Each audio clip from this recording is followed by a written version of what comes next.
నమస్కారం. ఈ రోజు మనం కమలీపుర దగ్గర ఉన్న కాటేరమ్మ దేవస్థానం దగ్గర ఉన్నాము. అండ్ ఈ దేవస్థానానికి చాలా విశిష్టత ఉంది. అండ్ ఈ దేవస్థానంలో 350 ఇయర్స్ పెద్ద మర్రి చెట్టు ఉంది. మీరు వెనకాల చూడొచ్చు అనమాట ఎంత పెద్ద మర్రి చెట్టు. ఆ మర్రి చెట్టుకు కూడా ఒక స్పెషాలిటీ ఉంది. అండ్ అవేంటో మనం ఈ రోజు టెంపుల్ లోపలికి వెళ్ళి తెలుసుకుందాం ఒక్కొక్కటిగా. సో ఇక్కడ దేవస్థానంలో మనతో పట్టి ఒక వాలంటీర్ అనమాట. ఈయన చాలా పెద్ద వాలంటీర్ అనే చెప్పొచ్చు. ఆయనతో ఒకసారి మాట్లాడదాము. హలో అండి, మీ పేరు? రాము. ఓకే, మీరు ఇక్కడ ఏంటండి? ఈ క్షేత్రంలో ఒక ధర్మాధికారులు ఉంటే క్షేత్రం ఒక జవాబుదారీ అంతా మేము వహించుకొని చేస్తా ఉన్నాము. ఓకే, ఇక్కడ ఏమి ఒక సమస్య ఉన్నా కూడా పరిహారం అనేది. ఓకే, ఎన్ని సంవత్సరాల నుంచి ఇక్కడ ఉన్నారు? మనకి ఒక 20 years నుంచి ఇక్కడ అమ్మ సేవ చేస్తా ఉన్నాము. మన ఇదే ఊరే. ఓకే, మా పూర్వీకులు మా ముత్తాతలు వేసినట్ల ఒక మర్రి చెట్లు ఇవి.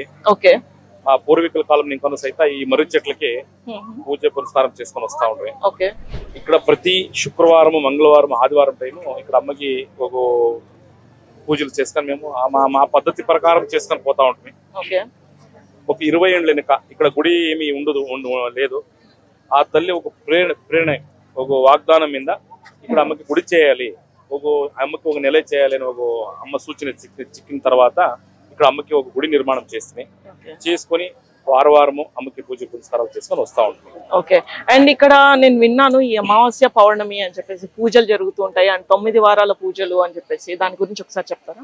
9 వారాల పూజలు అంటే ఎలాంటమ్మా, ఈ శుక్రవారం, మంగళవారం, ఆదివారం అమావాస్య పౌర్ణమి ఇక్కడ విశేషం. ఈ శుక్రవారం, మంగళవారం, ఆదివారం టైము ఈ ఒక క్షేత్రానికి నలుమూలల ఇంకా జనసాగరమే వస్తుంది. అది మీరు చూస్తా ఉన్నారు, ఇప్పుడు మీకు తెలుస్తా ఉంది. కనిష్టమనే ఒక 1,00,000 మంది భక్తులు కనుక ఈ అమ్మ సేవకు వస్తారు ఒక్కో రోజుకి. ఏంటికి వస్తారంటే వాళ్ళకు ఉన్నట్ల సమస్యలు, కొందరికి 10 ఏళ్ళైనా 15 ఏళ్ళైనా పిల్లలు అయిండాలే, వివాహం అయ్యండాలే, పెళ్ళి అయిండాలే, ఆరోగ్యంలో తొందరలు వస్తూ ఉంటుంది, ఈ వ్యవహారంలో సమస్యలు వస్తూ ఉంటాయి, ఎంత సంపాదించిన ఇంట్లో దుడ్డు నిలిసేలే, మాట మంత్ర ప్రయోగాలు, ఈ భూత ప్రేతాలు అంటే ఈ ప్రేతబాధలు ఇట్లా ఉంటాయి కదా, వామాచారాలు, కాశ్మోరా ఇట్లా ఉంటారు కదా మీరు, ఆ తర సమస్యలు ఉంటాయి. ఇవంతా ఏ దాంట్లో పరిహారం చిక్కేలే. ఇక్కడ వచ్చి ఆ అమ్మకి ఒక్కొక్క సమస్యకి ఒక్కొక్క మంత్రం ఇస్తాం. ఒక్కొక్క మంత్రానికి ఇన్ని ప్రదక్షిణలు అంటే ఇస్తాం. ఇన్ని ప్రదక్షిణలు అంటే ఇచ్చి ఆ ఒక మర్రి చెట్లకి అన్ని ప్రదక్షిణలు ఈ దేవస్థానంలో ఇచ్చేట్ల ఒక పూర్ణ ఫలము ఏమి అక్కడ ఒకటి ఎర్రబట్ల టెంకాయ ఇచ్చి ఇస్తాం కదా, అది పూర్ణ ఫలం అంటాం. ఇట్లా అది అమ్మ ఒక ఆశీర్వాదం చేపించి ఒక మహాయాగాలు చేసినట్టు తీర్థం దానికి ప్రోక్షం చేసి ఆ ఒక పూర్ణ ఫలం ఇచ్చేట్లు. అది ఆ పూర్ణ ఫలాన్ని చేతిలో పట్టుకొని మేము ఇచ్చినట్ల మంత్రము, మేము ఇచ్చినట్ల ప్రదక్షిణాలు ఎవరు భక్తిని ఇంకా ఆ మర్రి చెట్టుకి ప్రదక్షిణ చేసి ఆ పూర్ణ ఫలంని ఆ ఒక మర్రి చెట్టుకి సమర్పిస్తారో వాళ్ళకు ఉండేట్ల సమస్యలు, అది ఏదే సమస్య ఉండలే, ఆ సమస్యలకి ఒక వారంకి రిజల్ట్ చిక్కొచ్చును. 9 వారాల్లోగా 100కి 1000% రిజల్ట్ వస్తుంది. నమ్మికని ఇంకా ఎవరు చేస్తారో వాళ్ళకి ఫలం చిక్కేది అనేది శతసిద్ధమిడ. ఎవరు ఎంత నమ్మికని ఇంకా చేస్తారో అంత ఫలం వాళ్ళకి చిక్కుతుంది. ఆ తర్వాత ప్రతి అమావాస్య రోజు మహాప్రత్యంగిరి యాగం నడుస్తుంది. ప్రత్యంగిరి యాగం అంటే ప్రత్యంగిరి దేవి అంటేనే 100 మందిలో 80 మందికి తెలియదు ప్రత్యంగిరి దేవి అంటే. అమ్మ ఫోటో చూపిస్తే ఎవరు నరసింహస్వామి నా అమ్మ అంటారు, అడుగుతారు. ఆ ఒక ప్రత్యంగిరి దేవి యాగం నడుస్తుంది. ఇక్కడ ఏమిట్లా చేస్తామా యాగం అంటే ఎండుమిరపకాయలు, తెల్ల సాసోలు, మిరియాలు, ఉప్పు, 108 సమిత్తులు, వేద మంత్రాలతో ఒక మంత్రోచ్చారణ చేసి సుమారు 4 నుంచి 5 అవర్లు నడుస్తాం మహాయాగము. ఈ యాగముకి ఎవరు భాగవహిస్తారో వాళ్ళకు ఉండేట్లా అది ఏదే సమస్య ఉండొచ్చును. ఇప్పుడు మీకు హాస్పిటల్కి పోయినా కూడా పరిహారం చిక్కేలే. నరదృష్టికి హాస్పిటల్ పరిహారం లేదు, మాట మంత్రానికి లేదు, శత్రువుల బాధ ఇప్పుడు మన దగ్గరే ఉంటారు, మన జొత్తనే ఉంటారు, మన అన్నం తింటారు, మనకి ఏది కావాలో చేస్తా ఉంటారు పక్కల కూర్చొని వాళ్ళు. ఇలాంటి ఏదే దోషం ఉన్నా కూడా ఆ మహాయాగంలో పరిహారం చిక్కింది. ఈ యాగానికి 5 అమావాస్యలు వచ్చి భాగవహిస్తారు. ఇక్కడ హోమ అయిన తర్వాత అమ్మది మళ్ళా వాగ్దానం ఉంటుంది. పౌర్ణమి నాడు మధ్యాహ్నం 11 గంటలకు ఉంటుంది. ఈ వాగ్దానం అయిన తర్వాత ఇక్కడ మొర ఉత్సవాన్ని చేస్తాము. ఏం మొర ఉత్సవం అంటే ఇప్పుడు వాళ్ళకి చర్మ రోగాలు, ఆరోగ్యంలో తొందరలు, ఈ పెళ్లి కాకుండా దోషాలు ఉంటాయి, బిడ్డలు కాకుండా దోషాలు ఉంటాయి, వీటిలో ఒక్కొక్క సమస్యగా తర ఉంటాయి. ఇవన్నీ ఆ మొరే ఉత్సవంలో కూర్చోబెట్టి మొర నీళ్ళు అంటాం మేము. ఏం మొర నీళ్ళు అంటే అమ్మకి అలంకరించిన పసుపు, గంధము, కొన్ని లేపనాలు ఉన్నట్లున్నవి, సుగంధ ద్రవ్యాలు, ఆ తర్వాత కాశీనికి తెచ్చినట్ల గంగా తీర్థం వేసి వాళ్ళకి ఆ ఒక స్నానం చేపించి అమ్మని వాళ్ళ మీద ఎత్తి చేపిస్తాం. అప్పుడు వాళ్ళకు ఉన్నట్ల నెగిటివ్ థాట్స్ ఏమన్నా కూడా దూరం అయిపోతుంది. అది విశేషమిడ. అండ్ నేను లోపల కూడా చూసాను అమ్మవారి విగ్రహం దగ్గర తాళం చెవు అది ఉంది కదండి. దాని గురించి తాళం చెవులు ఏంటంటే ఎవరో మనకి కానట్లో మనకి సమస్యలు చేస్తా ఉంటారు, గలాట్లకు వస్తూ ఉంటారు, మనకి ఏమైనా ఆరోగ్యం సమస్య కాడిస్తూ ఉంటుంది. అది ఈతకొచ్చి అమ్మ దగ్గర మాకు ఇత కర్మ ఇత నిర్మూలమాయ ఇత కలిసే కర్మ అని చెప్పేసి లాకేసేట్లది. ఆ తర్వాత మా అమ్మ ముందరే నిమ్మకాయ దృష్టి ఇస్తాము. వాళ్ళకు ఉండేట్ల దృష్టి దోషాలు దూరం చేయడానికి నిమ్మ పండ్ల దృష్టి ఇస్తాము. అమ్మ వెనుక తడేంటి కొడతాము. ఏంటికప్ప తడే కొట్టేదంటే ఇప్పుడు 3 దాళ్ళ పూజలు చేయింటారో తెలిసో తెలియక దాటేస్తారు. ఆడుండేట్ల నెగిటివ్ వీళ్ళకి ఎక్కింది, చేతుల కాళ్ళ నొప్పులు, ఆ నిద్ర వచ్చేలే, చెడ్డ కళ్ళలో ఇలాంటి సమస్యలకి ఆ తడే కొడతాం. ఆ తడే కొట్టేదని విత్ ఇన్ సెకండ్ వాళ్ళకి అడే రిజల్ట్స్ ఇచ్చిపోతాడు. మళ్ళా నెక్స్ట్ వాళ్ళకి వేరే ఆ తర సమస్యలు రావు. సో ఇక్కడ జనాలు ఎవరైనా అవతల ఊరు నుంచి కానీ ఎక్కడి నుంచి అయినా రావాల్సినప్పుడు వచ్చేటప్పుడు ఎలా కాంటాక్ట్ అవ్వాలి ఇక్కడికి రావాలంటే? మాకి క్షేత్రం ఫోన్ నంబర్ వచ్చేసి 6360562826. ఆ నంబర్ కాల్ చేస్తే మీకు అడ్రస్ చెప్తారు. మీరు డైరెక్ట్ బెంగళూరు మెజెస్టిక్ వచ్చి మెజెస్టిక్ ఇంకా వస్కోట, కోలార్ రోడ్ వస్కోట, కోలార్ బస్ కానీ, చింతామణి బస్ కానీ, డైరెక్ట్ తిరుపతి బస్ కానీ, డైరెక్ట్ వస్కోటకే బస్ వస్తుంది. వస్కోటకు వచ్చేస్తే అక్కడ నుంచి 5 నిమిషాలకు ఒక ఆటో ఉంటుంది టెంపుల్ దగ్గరికి. నైట్ 12 గంటలకు కానీ ఆటోలు చెప్తాయి. ఇక్కడ టెంపుల్ దగ్గరికి తోడుకొని వచ్చేస్తారు. కంబళీపురం కాటేరమ్మ టెంపుల్ అంటే తోడుకొని వచ్చేస్తారు.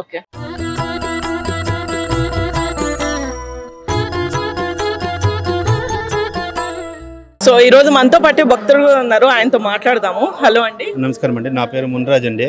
ఇక్కడ పక్కూరులోనే 10 కిలోమీటర్ ఇంకా వచ్చినాను. యూట్యూబ్లో చూసి దీన్ని చూద్దామండి వచ్చాను. ఇల్లు కట్టాలి అనుకున్నప్పుడు దేవుడు ఎప్పుడో ఒకసారి నా కల్లోకి వచ్చినట్టుంది. నా కల్లోకి వచ్చినట్టు నేను 4 వారము 5 వారం వచ్చినాక మళ్ళీ రాకుండా అయిపోయినాను. అప్పుడు అట్లా అయినాక నాకు కళ్ళ వచ్చినట్లు అయ్యింది నాకు ఈ స్వామి. అప్పుడు ఇంకా ఇక్కడ 8వ ఇప్పటికి వచ్చాను. అనుకున్నానంటే నా పనులు జరిగినట్లు ఉంటుంది. పనులు జరిగేదానికి అడుక్కున్నాను. ఇప్పుడు కొంత పనులు వస్తున్నాయి. మళ్ళీ ఇల్లు కట్టాలనుకున్నాను. దానికి కూడా కొంచెం ఏమైనా కనిపిస్తున్నాయి, అయ్యేదానికి కనిపిస్తున్నాయి. ఈ 9వసారి టెంకాయ కట్టాలంటే చెప్పినాక 9వసారి వచ్చినాక అయినాక నేను కనుక్కొని చూస్తాను. మళ్ళీ అలాగే ఏమన్నా అనుకున్నది అయిందంటే ఇక్కడ వచ్చి నేను దేవునికి ఏమనుకున్నానో అది చేసుకో వెళ్ళాలనుకుంటే చెప్పుకుంటాను. నా పాపకి బాగుండాలని చెప్పినాను. నా పాపకి 2వ బాబు నాకు పుట్టిన 3 బాబులు అయింది. దాని వెనుక 2 బాబులు నాకు కడుపులోనే మా వాడికి ఏమో చచ్చిపోయినాడు పాపలో. దాని తర్వాత ఇంక 3వ బాబు అయినాడు. 3వ బాబుకి ఇక్కడ తీసుకొచ్చినాక ముక్కుని పోతున్నాము, నమస్కారం చేసుకుని పోతున్నాము. వాడు కూడా బాగా అయినాక వాడి చేతిలో ఇక్కడ పూజ జరిపియాలండి అనుకుంటున్నాను. అయినంత నా దేవునికి సేవ చేస్తాను అనుకుంటున్నాను. నేను నా బాబు ఇక్కడ వచ్చి నేను ఉండే వరకు ఈ తల్లికి ముక్కుకు వనిపోతున్నాను.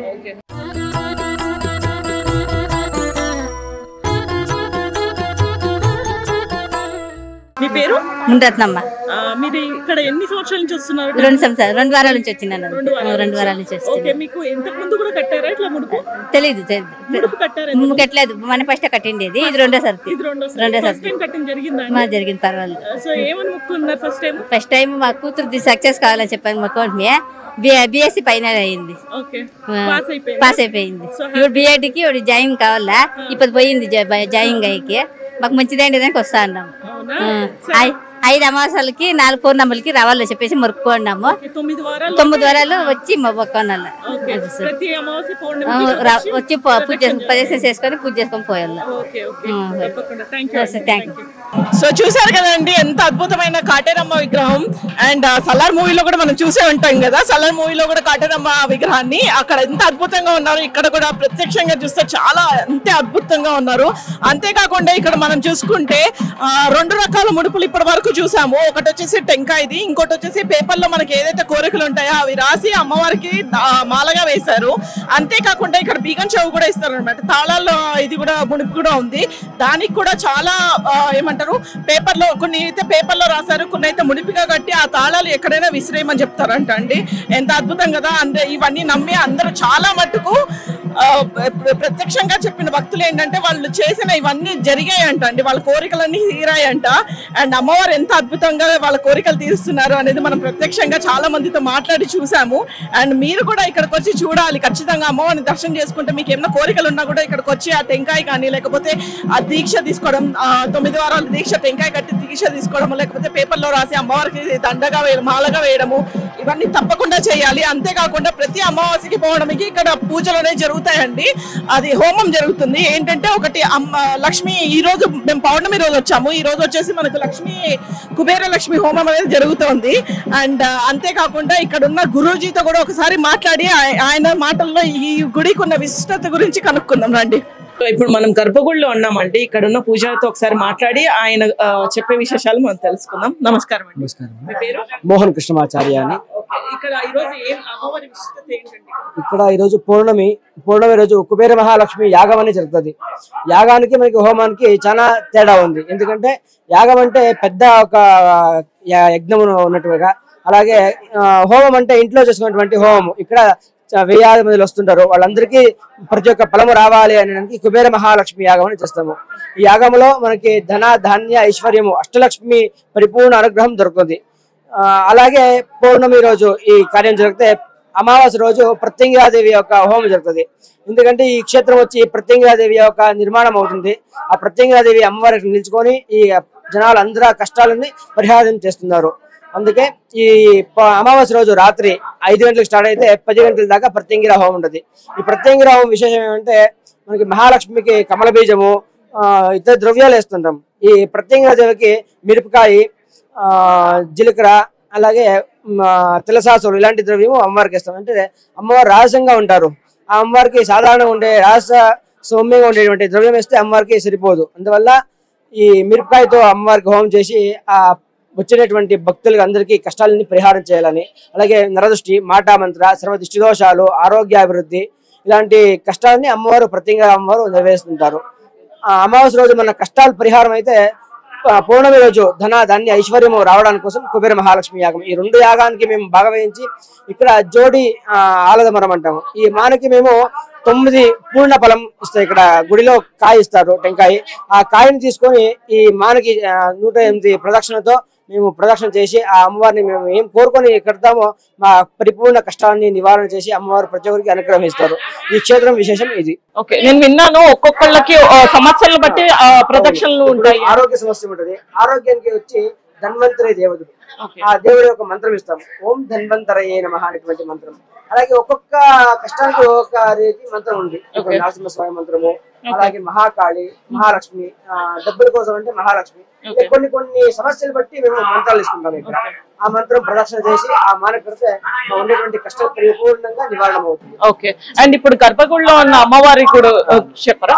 ఈ అమ్మవారు వచ్చి కాటేరమ్మ, మూల దేవి వచ్చి కాటేరమ్మ అని. ఇక్కడ ప్రతి అమావాస్య రోజు పౌర్ణమి రోజు ఒక్కొక్క అలంకారం ఉంటుంది. నవదుర్గీల అలంకారము, మన విశేషంగా వైకుంఠ ఏకాదశి రోజు వెంకటేశ్వర లక్ష్మీ వెంకటేశ్వర అలంకారము, ఒక్కొక్క అలంకారం చేస్తూ ఉంటాము భక్తులకి అందరికీ దర్శనం ఇవ్వాలి అని. ఈ రోజు ఉన్న అలంకారం ఏంటండి? ఈ రోజు ఉమామహేశ్వర అలంకారం. పైన అమ్మవారు ఉన్నారు, కింద శివుడు ఉన్నారు. ఉమామహేశ్వర అలంకారం. అమావాస్య రోజు మళ్ళీ పౌర్ణమి రోజు, అమావాస్య రోజు రాత్రి 10 గంటల తర్వాత అమ్మవారు ఉత్సవం తీస్తారు. మరే ఉత్సవం చేస్తాం. అమ్మవారు ముందు నిలుచుకుంటారు. అమ్మవారిని ప్రశ్న అడగవచ్చు. మనకి ఏం సమస్య ఉంది, ఈ సమస్య నివారణ అవుతుందా లేదా అనేటువంటి ప్రశ్న అడిగితే అమ్మవారు సమాధానం ఇస్తారు.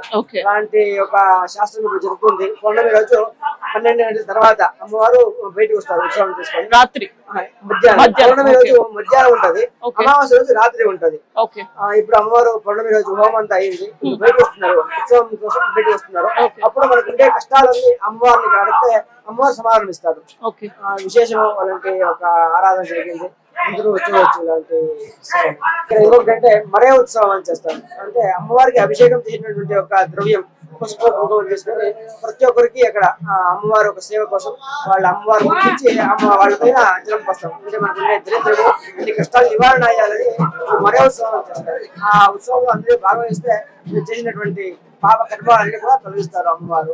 అందువల్ల మరే ఉత్సవం భాగవహించి అందరూ పాపాన్ని నివారణ చేసుకోవాలి. అండ్ ఈ తాళాలు ఇవి కూడా పెట్టారు కదండి, వాటి గురించి కూడా ఒకసారి చెప్తారు. వాళ్ళకు ఉండే కష్టాలు త్వరగా నివారణ కావాలి అని వాళ్ళు ఒక బీగ వేసి దానికి చేస్తారు. ఓకే, అంటే ఒక్కొక్క దానికి ఒక్కొక్క డిఫరెంట్ ఇది ఉంటుంది కదండి. మరి రాసి రాస్తారు, ఎందుకంటే మన కష్టం చెప్పడానికి అవ్వదు, రాసి అమ్మవారి దగ్గర అర్పణ చేస్తారు. ఓకే, అలాంటి ఒక శాస్త్రం. Okay, thank you.